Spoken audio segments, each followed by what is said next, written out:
Good morning, friends. So we're back with Klawde, evil alien warlord cat, and this is part 3. And my good friend Melinda, who is watching from Gresham or Portland, actually Portland, not Gresham, told me that it was breaking her heart every time I bent the book back. So I'm going to try really hard not to do this time, and I promised her I'd stop doing that totally. So if you happen to be in my class next year or ever and you see me folding the book back, you just call me on that and remind me gently not to do that. So here we go, chapter 15. Monday evening. So, did you have fun at nature camp? My mom asked when she got home. It's survival camp, I said. Did you even read about this place before you signed me up? Of course I did. Your new school recommended it. Well, it was not fun. We played hide or get eaten. That sounds amusing, she said. It was terrifying. And it was. We got split into 2 groups, predators and prey. Cedar told me it was just nature tag, but Scorpion and his pals took the kill or get killed concept way too seriously. Their idea of tag was to shove the younger kids into the mud and try to step on us. I see you did some arts and crafts too. Mom held up my name badge, which was a cross-section of a tree on a necklace of twine. R-A-T. Why does it say rat? It's my forest name, Mom. And it's written in blood. My blood. You have such an imagination, Raj. It actually was just beet juice, but it might as well have been blood. You really need to work on your handwriting, however, she said. Before she could assign me penmanship drills, I went to find Klawde. Instead, I found Dad wandering around the kitchen looking confused. Have you seen my flashlight? He asked. Or the microwave? Sorry. He poked his head into one of the moving boxes. I swear it was in here. I shrugged and kept looking for Klawde. Then I heard clanking noises in the basement, so I went downstairs. They sounded like they were coming from the litter box. Klawde, I said.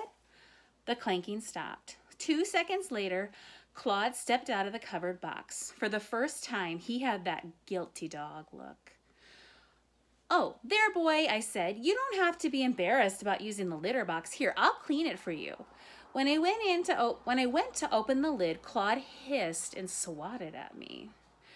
Ouch. Okay, I said. Your space, I get it. I don't like it when my parents come into my room either. Upstairs, I heard Dad at the front door. What is in my shoes? He yelled. Is this... Oh, ew, gross, Klawde! Yeah.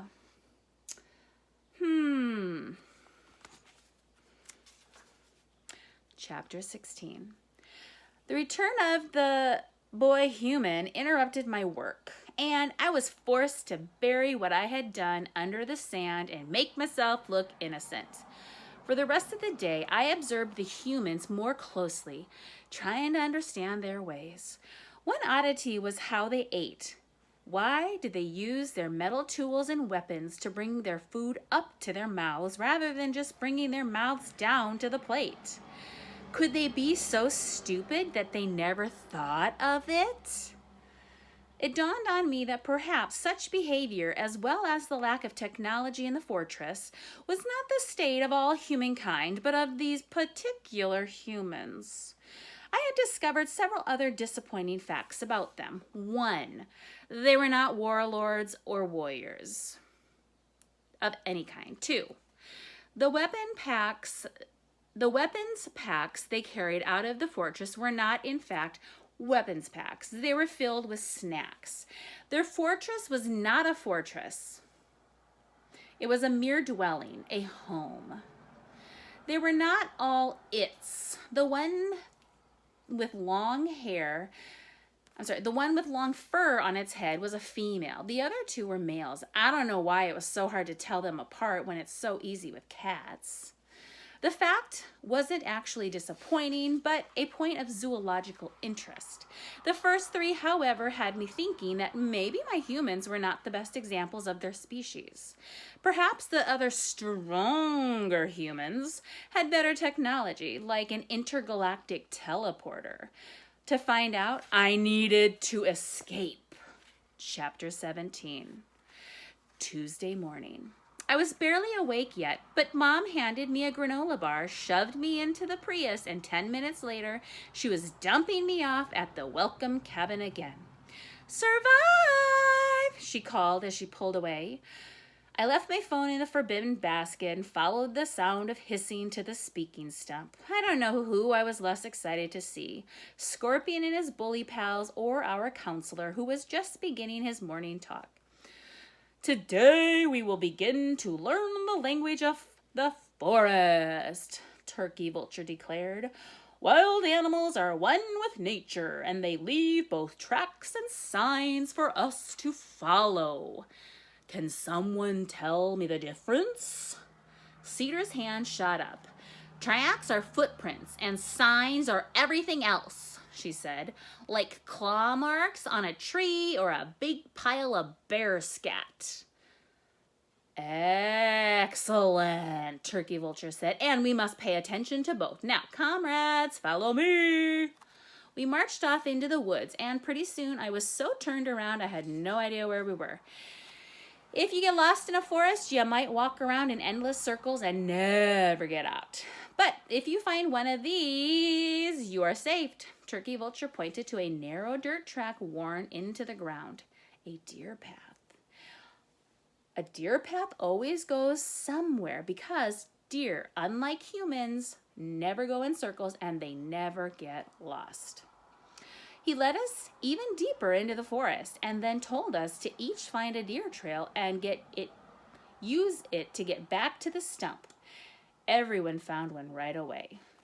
I think it sounds like Astoria. We have deer everywhere, but could we find deer paths? Except me, I was lost and alone within minutes. After wandering around for what seemed like forever, feeling stupid and scared, I finally stumbled back to the group. Turkey Vulture was on the speaking stump in the middle of a lecture about bird language, and everybody had their deer ears on. "See, I told you all rat would eventually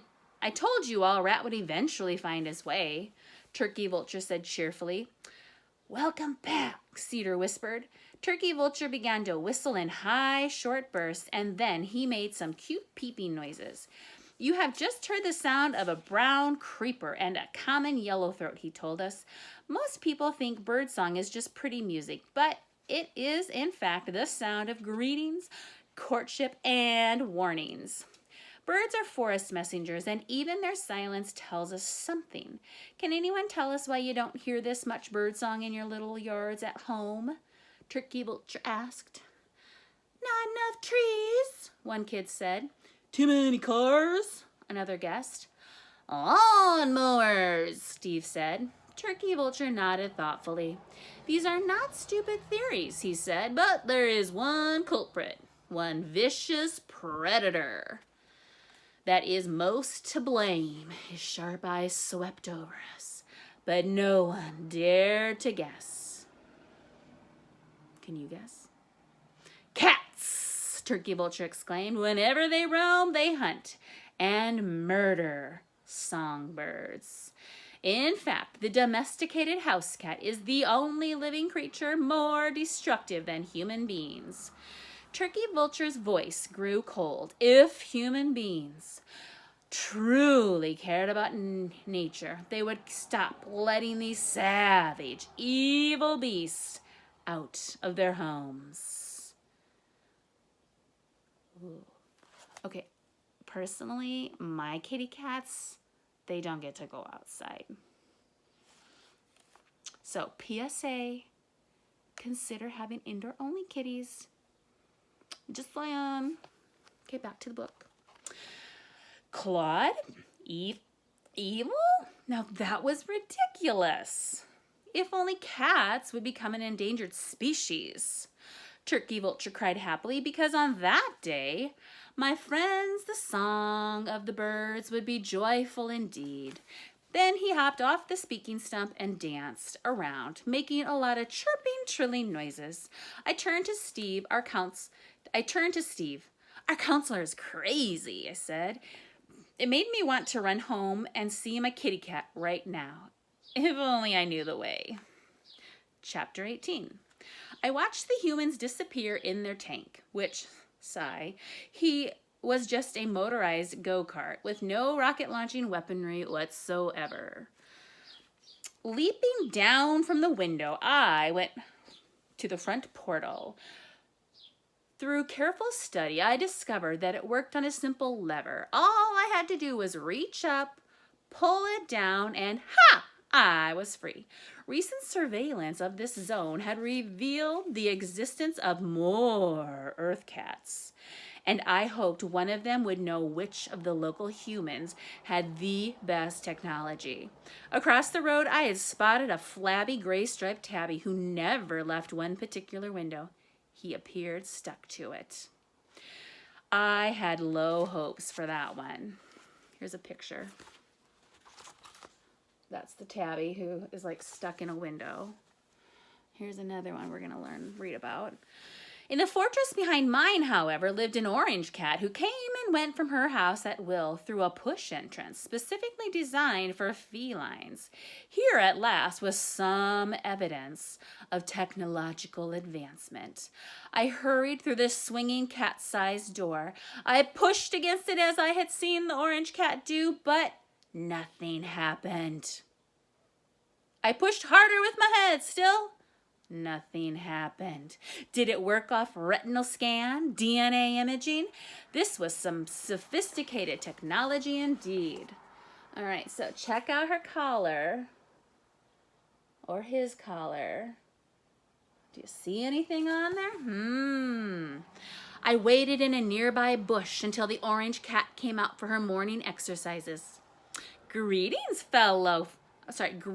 feline sister, I said, exiting the bush. Meow, she said. She blinked dumbly at me. Meow? Oh, no. Not this again. Chapter 19. Tuesday afternoon.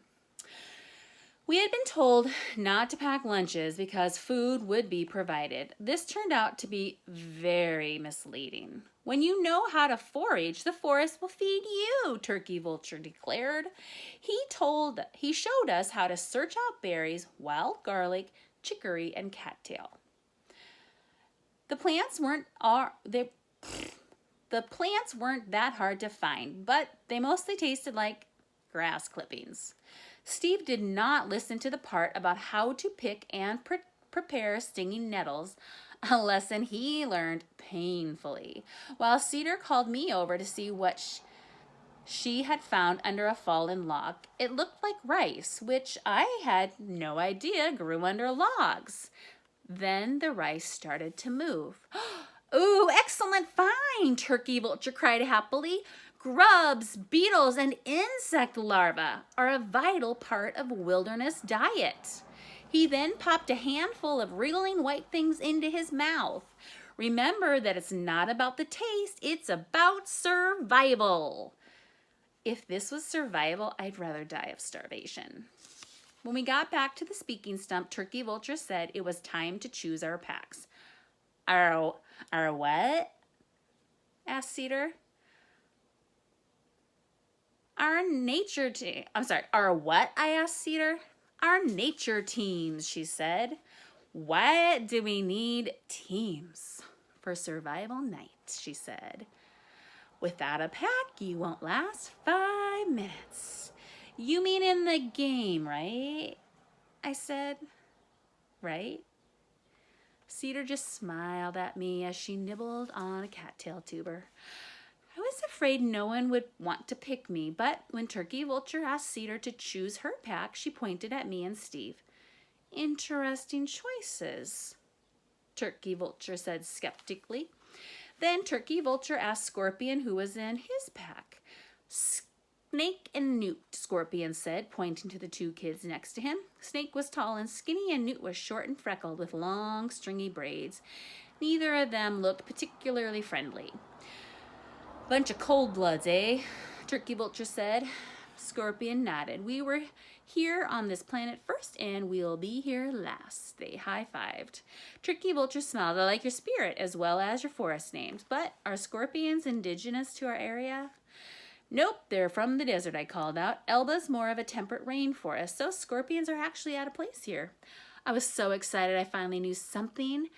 Thank you, 5th grade ecology unit. Rat, you may not be as ignorant as I assumed, Turkey Vulture said. I think the rat pack's chances just improved.